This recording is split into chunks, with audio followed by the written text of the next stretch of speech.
Let's get started with a word of prayer, and we'll get into class. Dear God, we thank you for this day. We thank you for the many blessings you give us, and we thank you for the opportunity we have to come together and to worship you, to study your word, and to just learn more about you, and hopefully you allow us to learn and take what we learn to go out to the world, Lord. And even though it's virtual or remote over our live stream, Lord, I just thank you for the technology and the ability we have to do this, God. And I just ask that you be with us as we're going through these times still, Lord, and just be with those who have this virus. We just ask that you allow them to recover quickly and to get back to their normal health. And we also ask that you allow this virus to fizzle out quickly, to go away, and allow us to get back to somewhat of our normal lives, Lord, but allow us to use this as a reason as to why we need to even be more passionate about you and bringing others to Christ, Lord. Ask us that you be with us as we go through this class, and in Christ let me pray. Amen. All right, real good. Let me get a drink of water real quick.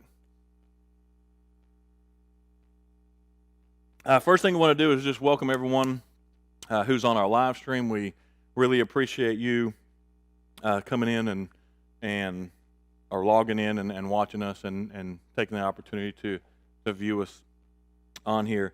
We're in the middle of a series called Dangerous Prayers, and what I want to do for those who may not have gone through the previous ones, I'm going to do a real quick review, and we'll go through these. The first one we did was the first prayer was Make Me Bold, and the idea around the Make Me Bold prayer is a lot of times we say the prayer of guide, guard, direct us, protect us, those type of things, and the idea around this prayer is to is for us to, in the face of opposition, to, instead of saying, God, protect me, keep me safe, the idea here is, Lord, protect me and give me the courage to go out and face this opposition and to look at these things and to do this. Y'all have to give me a second real quick. My slide's not wanting to change. It's throwing me an error message. Give me just a second here. I love technology, but sometimes it just don't want to act right. Keeps me employed, I guess. Try this again.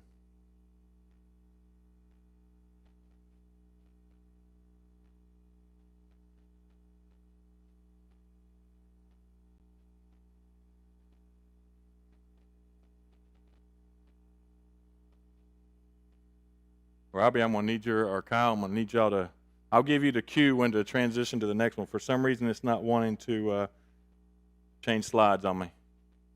So, you'll go to the next one for me if you don't mind. Should say review. All right, good deal. This is going to be fun. All right, sorry about that. So, the first one we were looking at was Make Me Bold.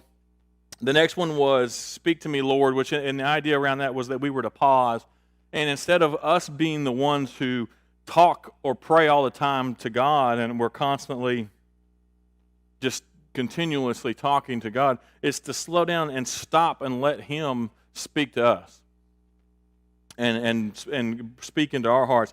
The second one, or the third one, was Break My Heart. And the idea around that prayer is for us to pray a prayer where the things that break God's heart, the things that upset Him, the things that bother Him, is we take those things and those break our hearts as well. So that way we have the same passion and the things that bother God bother us as well. Last week we looked at Search Me, and the idea around that was the prayer of Search Me, O Lord. Basically, look into my heart and see expose and show me the things that offend you. And the idea around that is God can show us what offends us or offends Him, and the things we should not be doing, and we can work on those things and improve ourselves. Now, this week, the prayer we're going to look at is probably going to be the hardest prayer that anyone would want to pray. Of all these, there's going to be one more next week. Of all the 6 that we're looking at, that one's probably going to be the hardest, or this one is going to be the hardest prayer that we have to pray. I'm going to be honest with you, it's the most difficult. Some of you will probably, once I get done with this, be like, you know what, I'm not praying that prayer. That's a hard prayer. And, that's probably, there's a good reason behind that. You can't blame some people for not wanting to pray this prayer. But the prayer that we're going to look at today, and I kind of gave you a sneak peek into it last week, is break me. Go ahead. And the idea around it is we're going to look at two different stories in the Bible here of the idea of breaking something or someone. And they're actually side by side, and they're in the same chapter, and we're going to look at it.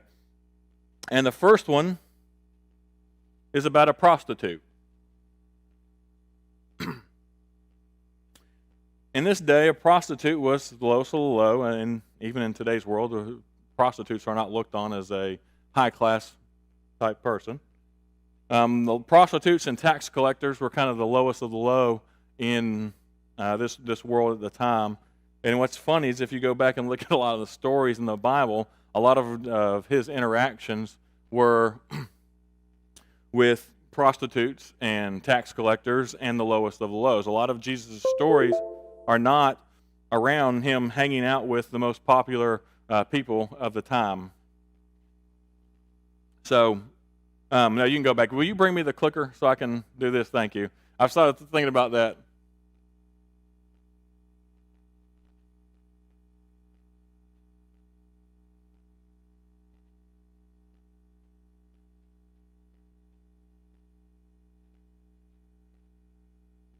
Nice to have backup plans. Thank you. All right, so this prostitute in this particular story, she met someone who showed her such great love that she was actually willing to give up her lifestyle and show that to God. And we're going to look at how this story plays out. And I hope sometimes that when people who we might consider to be on the lower end or a great sinner, something when they come around, hopefully we show this same kind of love and compassion and reaction to people like this. So what we're going to look at is we're going to look at Mark 14, verses 3 through 4. It says, while he was in Bethany, reclining at the table in the home of Simon the leper. Again, I'll stop here because again, this is interesting. So he's again hanging out with the lowest of the low. The leper was, they were so contagious that they were made to force in their own colonies, and they weren't allowed to come around. And if someone came close to them, they actually had to scream out that they were unclean, that they were a leper. So you have Jesus hanging out with a leper, eating with a leper, and at this home where they're eating out is a prostitute, and a woman came with an alabaster jar, a very expensive perfume. And I'm going to kind of go in on this perfume real quick. When they say very expensive, it wasn't that it was, a couple $100 in our terms, or maybe a week's pay back then. And if you go back and look in Luke and his account, he actually talks about that this perfume was worth a year's wage.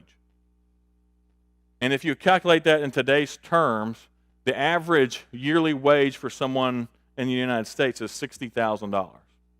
So this was a bottle of perfume that would have been worth, in our day and age, probably around $60,000. And this is what she does. And I've highlighted some words in here on purpose. So she broke the jar and poured the perfume on his head. Now here's the thing about this perfume. As a prostitute, back then, not everyone like we do nowadays. Everyone gets dressed up. We all wear our cologne or our perfumes or, our makeup and those type of things. Back in this day, perfumes were very expensive things, and people did not have them, just to use on a daily basis. A prostitute in this day and age would have used this perfume. This was her means of living for the most part. To say this is the way she did business, because what she would do is she would put this perfume on. And when she put this perfume on, that let other people, the other men, know who she was and that she was available. So, if you look at what she's doing here, she's taking this jar, that's her livelihood, and she is breaking it and pouring it out on Christ. Now, part of this is to anoint him for what is about to happen to him, but there's some other things here that we're going to look at. But as a side note, and if you continue into verse 4, it says some of those present were saying indignantly to one another, "Why the waste of this perfume?" They were furious. This woman came in and took something that was worth a lot of money in that day and age. She broke it and then poured it out on Christ. And there's two things that were represented here that she was doing. And there's two things that it represented. One, this represented her past. And two, it also represented her future. From her past, she was taking what was her sinful lifestyle and what she would use to survive and to live the life that she was living, and she was breaking that, and she poured it out on Christ. She was giving it to Christ in a sense of, I am leaving what I do. I'm getting rid of my livelihood. And it then also represents her future of she was giving everything to Christ and what she was, and she was giving that up. So she's coming in, she's breaking that base. She could have just opened it and poured a little bit out, right? But the Bible records this, and if you read the whole chapter, the Bible records about what she did, and that it would be that would be talked about from now on when this story was told, and it is to this day. We're talking about it. It's in the Bible forevermore. It's going to be in there. And so she, like I said, she could have just opened the thing and she could have poured it out, but no, she broke it, meaning she broke this thing, and so everything that was in it was poured out onto Christ. And so if we look a little bit further, and then go to the next story, it's in the same chapter, but this time it's Christ. If we look at Matthew 14, 22 through 24. While they were eating, Jesus took bread, and when he had given thanks, he broke it and gave it to his disciples, saying, "Take it, this is my body." Then he took a cup, and when he had given thanks, he gave it to them, and they all drank from it. And he said, "This is my blood of the covenant, which is poured out for many," he said to them. So if you go back and look, what did Christ talk about here? He talked about he broke it, he broke the bread, and then it was poured out for many. What I love about this is if you look in Luke's account, in Luke 22:19, he says, "And he took bread, gave and broke it, and gave it to them, saying, 'This is my body given for you. Do this in remembrance of me.'" So here's where I'm going to ask a question. So it's the same thing. God, he is broken, right? The bread that we look at, that we take, and we do, that he symbolizes him, is symbolizes of him being broken. So he's broken, and then his blood is poured out. If you look at verse 24, it says, "Poured out for many."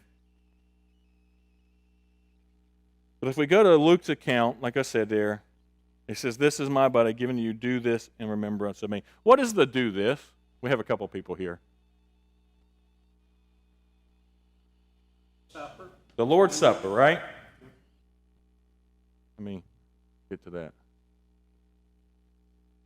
So, as Christians, this is one of the things we do after, as one of our symbolisms that we've been commanded to do, is to remember Christ through communion. And that is we take the bread, which represents his body that was broken for us. We take the grape juice or the fruit of the vine, which represents his blood that was shed, that was poured out for us. And so no scholar, or all scholars agree that that is what that means. To do this is what this means. There's some scholars who believe that he is actually talking about more than that, more than just doing the communion. And the idea is it's more than just coming together and taking part of the fruit of the vine and the bread and doing those things. And there's a reason why they think this. They think some of he's meaning that the meaning goes deeper than do this. And the idea is that we are to do the same thing that he did. And that is to allow ourselves to be broken and poured out for others and for ourselves and for him. Right? Our idea is that we are to be Christ-like, right? So if we're to be like Christ, then the thought is that we should do some of the same, or should do the same things that Christ did, and that he was willing to sacrifice himself. For now, we're not in a position where we can go and actually sacrifice ourselves on a cross for other people for their sins. But the different thing is, I think there's a reason why the Bible has this story about her breaking and pouring out this very expensive perfume. It was a foretelling of what Christ was about to do. But I think there's a deeper meaning to this, and I think that we even need to look at that as a way of, sometimes we need to be broken in order to be effective and to be able to pour ourselves out for Christ as well. And if you look in Philippians 2:17, Paul talks about that a little bit. He says, "But even if I am poured out as a drink offering upon the sacrifice and service of your faith, I rejoice and share my joy with you all." So he kind of goes and talks about that same thing there of being poured out for others. But there's a lot of things we don't like the idea. The idea of being broken, we don't like that. One, it's painful. And two, it shows a weakness sometimes. If we show other people that we are broken, right? That we need fixed, because we don't like for people to think that we're weak. It's a human nature type thing. We don't want other people to think that, well, I can't do this, or I'm not good enough, or we don't like to show, especially the male side of thing, right? Men, we don't like to show weakness. We want to show that we're strong and that we can handle everything, and that we're not going to break down. We're going to fight through and battle through, and there's some good things around that.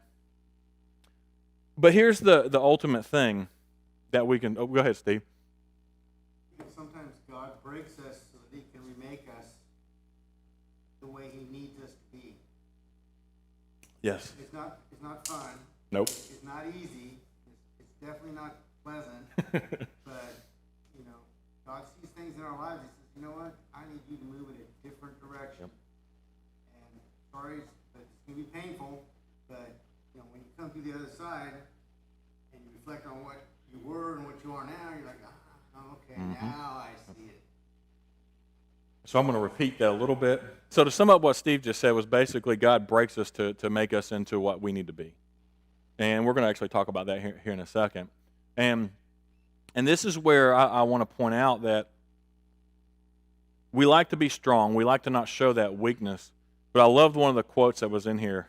It says, "We can impress people with our strengths," which we can, right? We do that as the church sometimes, or as a Christian. We show that we're strong Christian people. You need to be like me so you can move past your weaknesses and stuff like that. But here's the thing. We can impress people with our strengths, but you are going to connect through and win people through your weakness and your brokenness. I'm going to repeat that. You can impress people with your strengths or our strengths, but you're going to connect through your weaknesses and your brokennesses. And think about that for a minute. If you have someone up here who's giving a sermon or a lesson, and I think sometimes, I'm going to brag on Dad, I like to. I think sometimes this is why Dad is more relatable than sometimes you see with other preachers.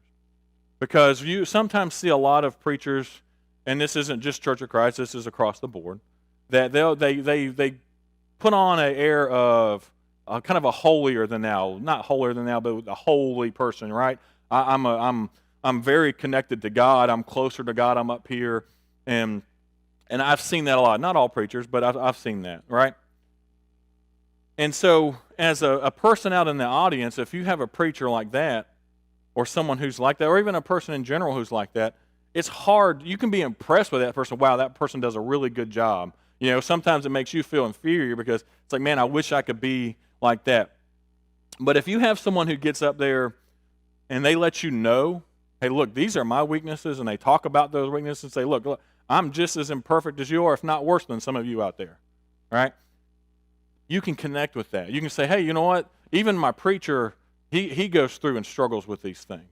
And so I think that's why sometimes you see the people can relate more to Dad sometimes, because he does, kind of show that, he's not perfect, and that he's just has just as many sinfulness as some of the other ones out there. So I think this is a great learning opportunity for us here. We can try to show off, and we can try to be, and I'm not saying that we shouldn't try to be holy, right? I mean, that's what we're supposed to be. We're supposed to be more like Christ. But we don't need to do it in a way, and I think I've probably talked about this 2 or 3 weeks in a row, but I think this is important, especially for growing the church, is if we're going to connect with people and we're going to bring people in, we've got to be able to show them, look, I used to live that lifestyle. I've been there. I've done that. If we go around acting like, well, I've never done that, or I wouldn't do anything like that, or I can't believe you do that, then we push people away. But if we show people, look, I'm broken. I was broken at one time too, or I'm still broken. I still struggle with these things. You're going to be able to connect and show someone. I think about this, and most of y'all know mine and Helen's story. I'm not going to go into the details about it. But, one of the things when we were young and we had to go forward, I'll be honest with you, when we were going forward, my biggest fear was what the people of the church were going to say about me. That was my biggest fear. And it shouldn't have been, and I don't think anyone should ever. But what was wonderful about that whole experience was we didn't get what I expected was people were going to come to us and be like, oh, you knew better, you shouldn't have done this, blah, blah, blah. What was funny was all the people who come forward and said, yeah, we were in the same boat. And at that point, from that time on, I no longer had that fear of, oh, man, I messed up and now everyone's going to attack me or they're going to be talking about me. It was, when we were going through that, it was, wow, there's a bunch of people around us who've gone through this exact same thing. We're not the only ones to have messed up.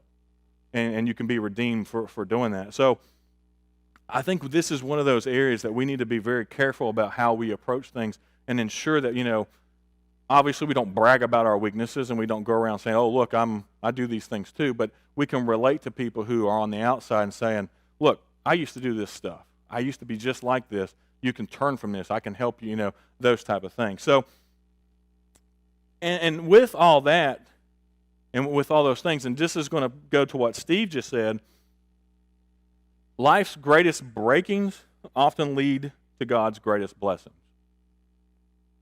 And this is the truth. And I'm going to kind of point, let's see, I got a few minutes. Yeah. I'm going to hit a couple things. As I was going through this, I tried to think of the times in my life where I felt the most broken. And so I thought, well, as I was thinking through it, I just stuck with the first time and the last time. I mean, there's probably many times where I felt broken. But the first one was when I was in about 8th grade, and my best friend committed suicide. We were in West Virginia, and we got called back to Kansas at the time. A friend of mine got in a fight with his mom. Didn't go well. She said some things, and he decided to end his life. You get back in your 8th grade, you don't really know how to handle that.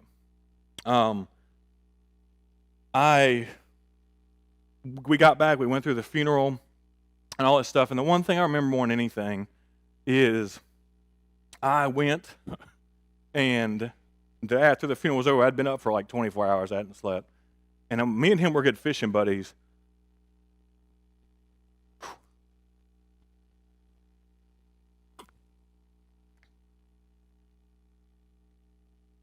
And I remember just sitting there for several hours asking God why He allowed that to happen.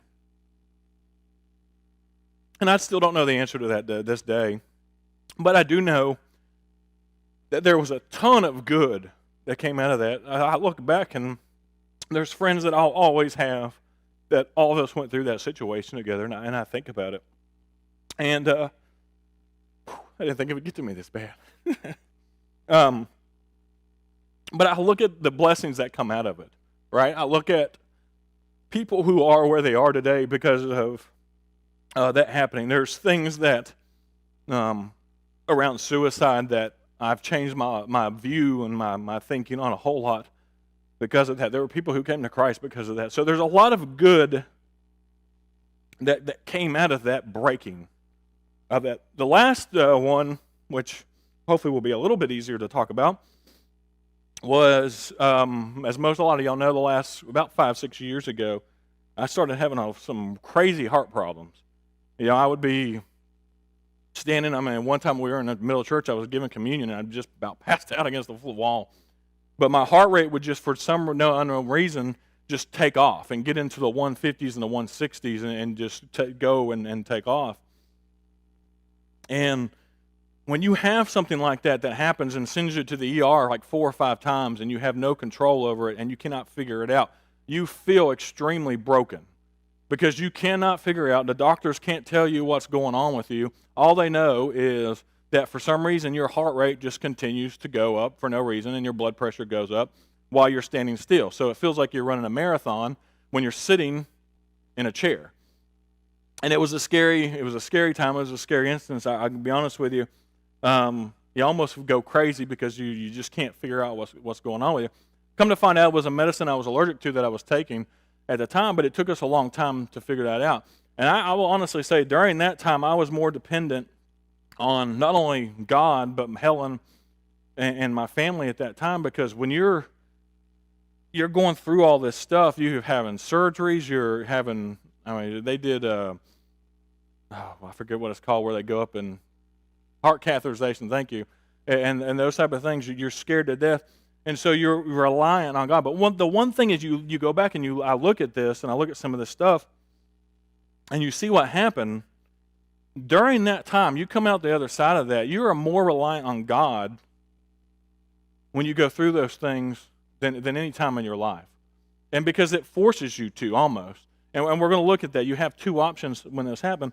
But those breakings on the other end of it lead to some of the greatest blessings. Now, mine, I know there's a lot of people out there who probably have gone through a whole lot worse, and their breakings have been a whole lot worse than mine. But there's all these things you see, all these breakings, and I don't think there's anything in this that we should expect anything different from our lives, because if you look at the people in the Bible, and I just put 3 up there, I could have put probably 50 names up here. But you look at how God had to break all these people in the Bible from the very beginning to the very end. And I just put these 3 because these were kind of the area that I was in. Peter, Peter denies Christ. He breaks completely, right? He breaks completely, and because he was talking about how he was going to stick up for Jesus. He was going to, he was going to die with Jesus if he had to, and then a few minutes later, he's running around denying him, almost even yelling and screaming at people, talking about how he doesn't know who this is. And then, so he breaks, but then he turns around and he's the one who leads the sermon on the day of Pentecost and leads the start of the church. You look at Paul and the breakings that Paul went through continuously in his ministry. You look at John and him continuously being broken. And then you can go back through the Old Testament. David, how many times he was broken. He's a man after God's own heart, and he still did things, and God broke him and brought him back around. And so you look at all these people who were broken in the Bible, and we can continue on. And you got Noah, you got Moses. All these main characters in the Bible who were broken on a consistent basis. And every single one of them had 2 options, and so do we. When we break, or when God breaks us, we can either run to God or we can run from God. We saw what happened to Noah when he tried to run from God. I'm sorry, Jonah, thank you. When he ran from God, God corrected him and put him back on the same path. But there's some of us who, we have the option. We can run to God when in times of breaking, or we can run from God. And I've seen both cases. I've seen people who, when they've been broken and when things have broken, they've run to God, and it's hard, and they've been through a lot, but they come out the other end closer and a better Christian and more on fire. But then I've also seen people who've run from God in the same exact situation, and you look at their lives now, and they're a complete mess. And so you have those two options, and that's that God gives us those options. And this is not, I'm going to call this is Christianity 101, right?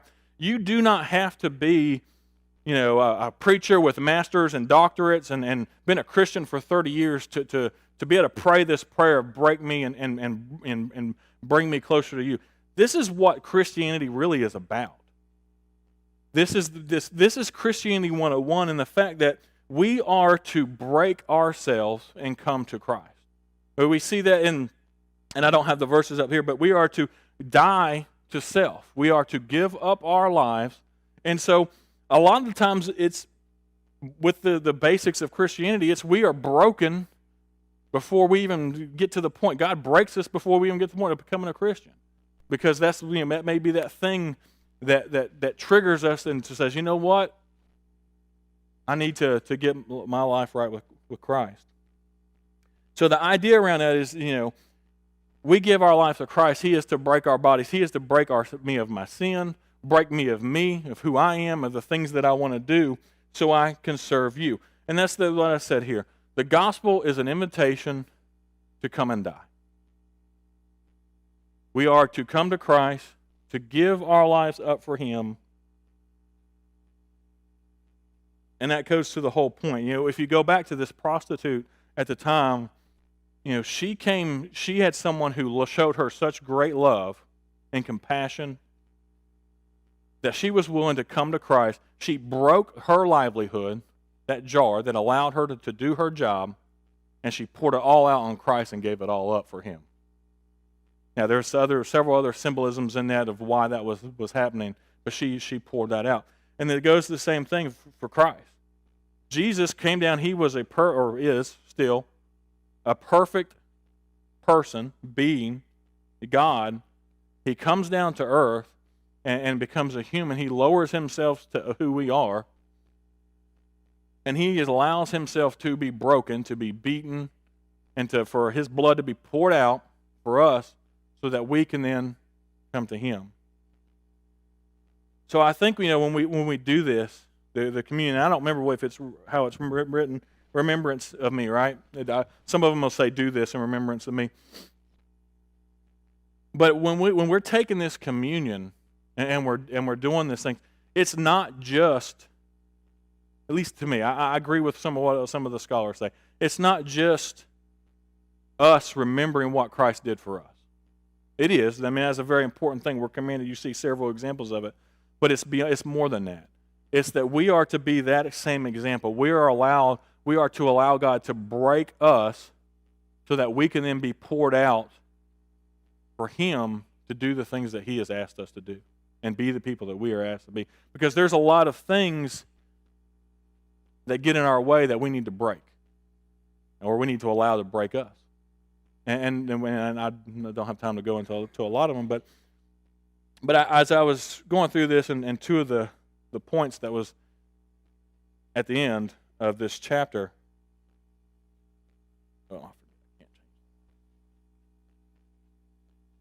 are we partially devoted or are we fully devoted as Christians? Are we partially devoted Christians or are we fully devoted Christians?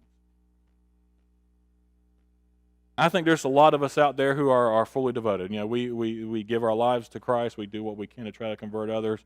But then I think we have a lot of people in the church today, and we see this, if we look at all the statistics, we know this, that they're partially devoted, right? Christ is for them. They're for Christ when it's convenient for them. They go to church when it's convenient for them.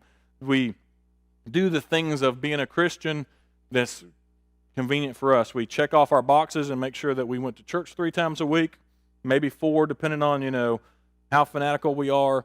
But we do those things, and then that's it. We're kind of partially devoted. We have the appearance of doing it, and we make sure we check our boxes, but we really aren't fully devoted. And so my thing is here is if you're this partially, even if you're the fully devoted, but especially if you're the partially devoted one, then I think this is a prayer you need to pray.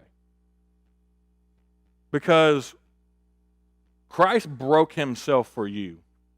And if you only show a partial devotion, you give kind of the minimal or the half, of what I can give to Christ, or what I can do back, or I put a lot of other things in front of that I put more important than my life with Christ, then I think we need this brokenness. We need to be broken in order to become closer to God, because the more you become closer to God, the more you realize that you need Him. So here's my thought, and because I know there's a lot of people who, obviously the idea is, if you're partially devoted, even if you're fully devoted, we don't want God to do. We don't want to pray a prayer of God, come in and just destroy me, right? No one really wants to pray that. No one wants to look at the. So the idea is going to build on last week's prayer. So last week we prayed the prayer of search me, right? Search my heart and show me the things that are offensive to you. And so let's start here. Instead of just saying, Lord, break my life and just, totally bring me down and bring me closer to you, how about we start here and say, you know what, Lord, pray the prayer of search me and find those things that's in your heart or that you do, or that's your sin, or that is your stumbling block, and then pray the prayer of God, break me of this sin. Now, some sins, it may be an easy way of breaking you from whatever that is. Other ones may not be so. But I think if we can start here and say, hey, look, God, I want you to search me. I want you to find what's in me that is offensive to you, that is holding me back and keeping me from being closer to you, and I want you to help break me of that. And I think if you start on a smaller level, it'll be maybe not as painful and not as hard to go through. And there's a lot of things we could look at. It could be pride, it could be lust, it could be materialism. Last week, expose me. Expose me, right? Yeah. And that can be hard because we don't mind so much being exposed to ourselves, right? But if that exposure involves us being exposed to other people, well, that's where the breaking gets harder, because there's that breaking of, well, so-and-so did that. And this is where it's important for us as a church, and I meant to say this earlier on, but maybe it worked out good here. We need to be a church of broken people. Because if we are a church of broken people, we are going to pull together, and we are going to get closer, and we are going to work better together, because we all know that we're all broken. We can get closer in that brokenness, right? Now, I'm not saying we glorify the brokenness and say, oh, it's okay. But for so long, we have tried, I think, so hard to prove that we're Christians and we don't do any of this stuff, and we're up here, that we've pushed a lot of people away that we could bring closer back if we did that, Dad. Georgia, we met a guy while jogging. Yes, Hal and I used to jog. He was in the military, and we got talking to him and everything, and started inviting him to church, and he began to come. And after a few services, he came up to me and said, what I really like about this church is that it's not full of good people. And I asked him what he meant by that, and he said he's visited other churches before, and he realized he was a sinner, but he'd go in these churches and get this idea that he was the only sinner there, and he just felt out of place. And he said, here I see people struggling with their sin and being honest about it, and so as a result of that, we were able to convert him and his wife, and then later on his daughter. Yeah. I can't repeat that. but basically it sums up to the point of, if we show people, if people come in here or visiting from the outside, right? And especially, like we talked about this in some of our other classes, we now live in a society where people who come in, they may step in, and this is their first time stepping into a church, or hearing about God really besides what they hear in the media or someone else in.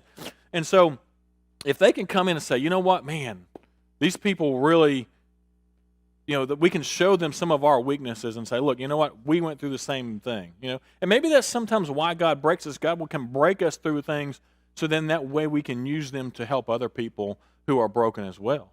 And so that's my whole thing, is I want to make sure, and I think we do a good job of it here, but I think as the churches in general, we need to do a better job of, when people walk through that door, that we are welcoming them no matter what, whatever, no matter what life circumstances is throwing them, no matter who they are, and we show them the love of Christ, and we help them become a Christian by showing them, look, man, I used to do some of these same things. I used to live in this same way. I used to be this person as well.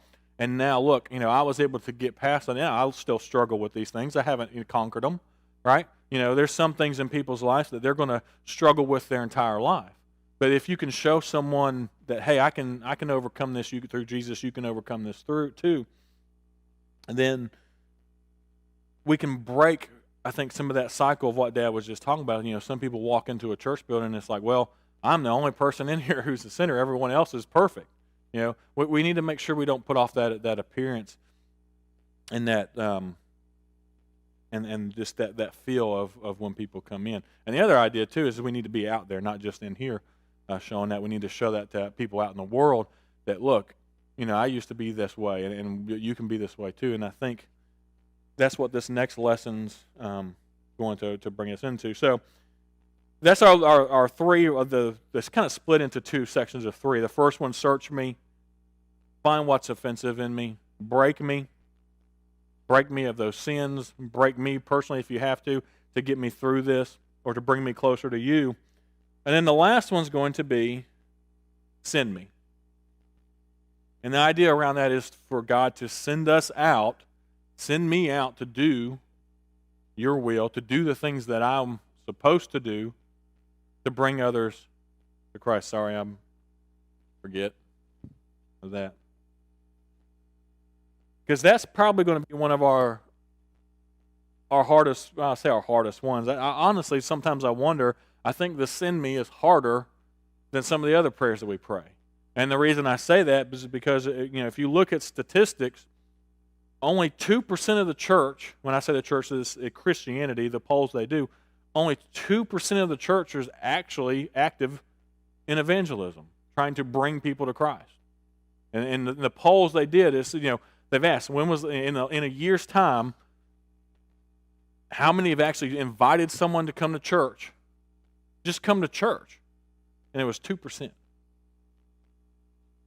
And so I think this is one we definitely need to be praying, because we can do all the other ones, all 5 of the ones we've talked about before, but if we're not actually going out, allowing God to send us out and bring people to Christ, then all the other stuff's pointless.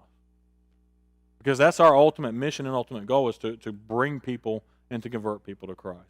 So next week we will look at Send Me, and then we'll stop there. I'm not sure what series we'll get into after that, but we'll get into it and look at it.